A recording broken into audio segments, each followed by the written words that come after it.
Hi mga kabebilad! So, magandang umaga po sa ating lahat. Mayad pagsurip. Sa lingwahe namin ay mayad pagsurip. Ang ibig sabihin po yun ay magandang umaga. So, for today's video po ay gagala ulit tayo mga kabebilads. Dahil malakas yung dagat, so hindi muna tayo makakapag-fishing. Kaya, sulitin natin habang malakas yung dagat. Gagala kami ni Eric. Minsan na naman ito minsan na naman ito mangyari mga kabibilags. Pero kapag kalma ulit ang dagat, so doon ulit tayo sa dagat magkikita. Pupunta kami ng Occidental Mindoro. Wala lang, gala lang. Dahil na-miss na po namin ni Eric ang long ride. Kamusta po kayo mga ka-baby labs? Kamusta ang dyan? Umuulan pa rin po ba dyan sa inyo?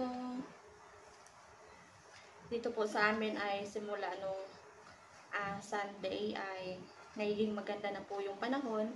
Pero kagabi po ay umulan dito sa amin mga ka-baby labs. Ang lakas.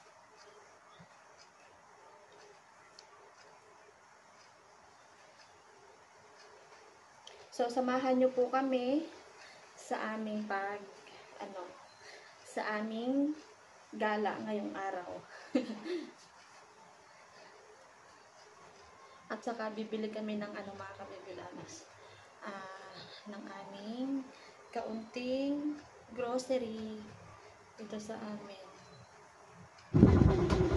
Lakas pa rin ng dagat mga ka-baby loves. Yun o, namumuti. Pag dito galing sa malayo ay hindi nyo kita, pero pag malapitan ay grabe malakas. Let's go na!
At nandito na nga kami mga ka-baby loves at hindi na po kami nagdiretso sa San Jose. So dito lang po kami sa Magsaysay, Occidental Mindoro.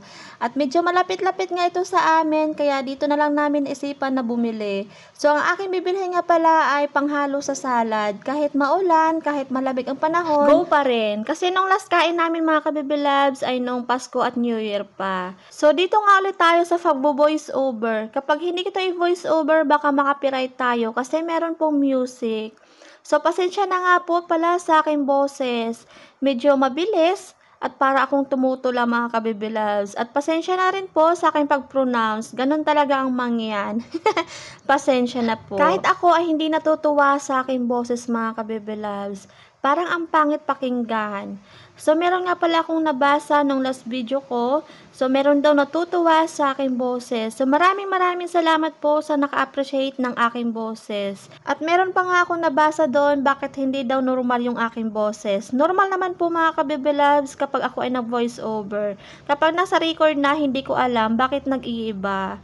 So, after nga namin mag-groceries at dito ulit kami sa pick-up. At bibili nga din ako ng ihawa ng isda. Kasi yung aming ginagamit sa pag-ihaw mga ka-baby loves ay stick ng kahoy. Gustong gusto ko sanang bumili ng isang set nito mga ka-baby love. Timba, planggana, at tabo. Kaso kulang sa budget. Nung ako'y nag-asawa na nga mga kabibilab, gustong-gusto ko talaga ang mga kitchenware. So, nandito na nga kami sa taas at umakyat sa second floor. So, kahit walang pera, window shopping lang. At meron nga nakita sa Eric mga kabibilabs ito. Sabi niya ang ganda sana ito sa aming sala. Sabi ko naman sa kanya mga kabibilabs, wala tayong pera. Mag-vlog muna tayo ng marami para magkakaroon tayo ng ganyan. Sa ngayon ay hindi pa afford natin, kaya sipagan natin magtrabaho para magkakaroon tayo ng ganyan. At samahan nyo nga kami mga kabibilab sa pag-ikot-ikot dito sa loob ng mall. Kahit window shopping lang, okay na. So meron nga akong nakita dito na napakagandang mesa. Sabi ko nga kay Eric, kailangan namin to kasi iisa lang yung aming mesa. Kapag nag-vlog kami sa labas, wala kaming nagagamit. Kaya tingin-tingin muna tayo dito mga kabibilabs. Ang gaganda sana, kaso hindi natin afford ang presyo. At meron na nga kaming napili at swak sa aming bulsa. At ito na nga mga kabibilabs, circle siya. At katamtama na ang kanyang taas at pwede siyang i-fold. So tamang-tama ito sa amin, kapag hindi gagamitin ay pwede lang siyang i-fold. So, sa aming pagbaba nga mga kabibilabs at meron siyang nakita. At ito yun mga kabibilabs, sasakyan ng mga bata. Excited na nga daw siya kapag mayroon kaming baby kasi bibili daw siya ng ganyan mga kabibilabs para lang sa aming anak. Kasi nung bata daw siya ay nagpabili ng ganyan kaso ang binili daw ng tatay niya ay maliit na sasakyan. Yung laruan ba? After nga namin mag-window shopping dito sa taas at pumunta na nga kami sa baba para magbayad. So, ito na nga pala ang aming binili mga kabibilabs. 2 damit at 1 tabo. Kasi yung aming tabo ay nag-crack na. At yung pang-ano sa tubig, hindi ko yun alam ang tawag mga kabibilabs. At yung mga pinamili namin ay iniwan muna dito sa labas. Hindi ko nga alam kung anong tawag dito. So, sa mga nakakaalam, comment lang po kayo para alam ko din. Kasi hahanap pa po kami ng aming mapagkainan dahil tanghali na po. At dito na nga kami mga kabibilabs at nakahanap na.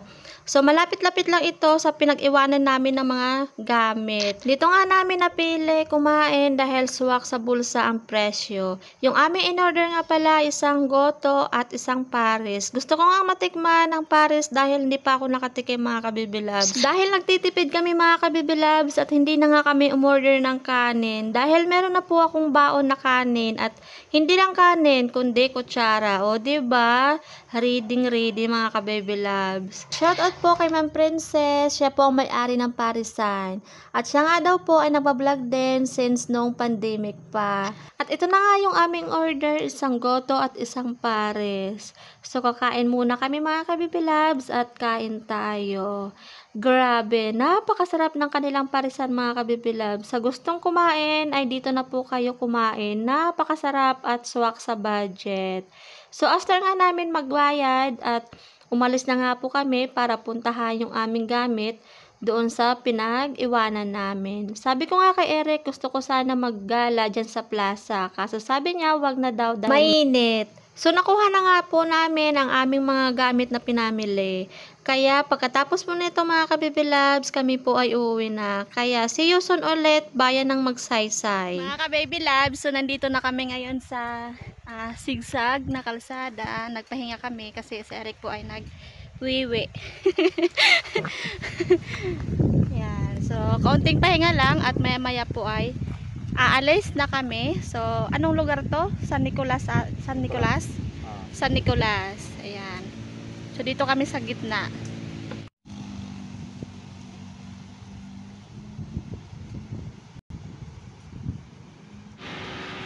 So, nandito na kami mga ka-baby loves. Kakarating lang.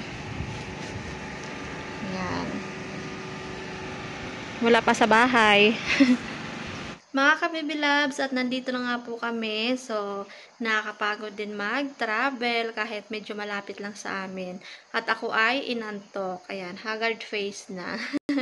So, magpapahinga muna kami ni Eric kasi nga antok na antok talaga. At yun lang po mga kabibilab. So, for today's video. At maraming salamat po sa inyo sa mga natuwa sa aking boses. Thank you so much po sa inyo. At least napatawa ko kayo. Tanggal din ba stress nyo mga kabibilabs nung narinig nyo ang aking boses? Bakit kakaiba? Hindi ko nga din alam bakit pag nag-voice over ako ay iba yung aking boses at iba sa normal. So, basta wala naman akong wala naman akong ginagawa or binabago. Hindi ko alam. So, yun lang po mga kabibi loves at see you ulit tayo sa next video natin. Okay, ingat po tayong lahat at kayo. God bless po mga kabibi loves. Bye-bye. See you ulit tayo sa next video natin.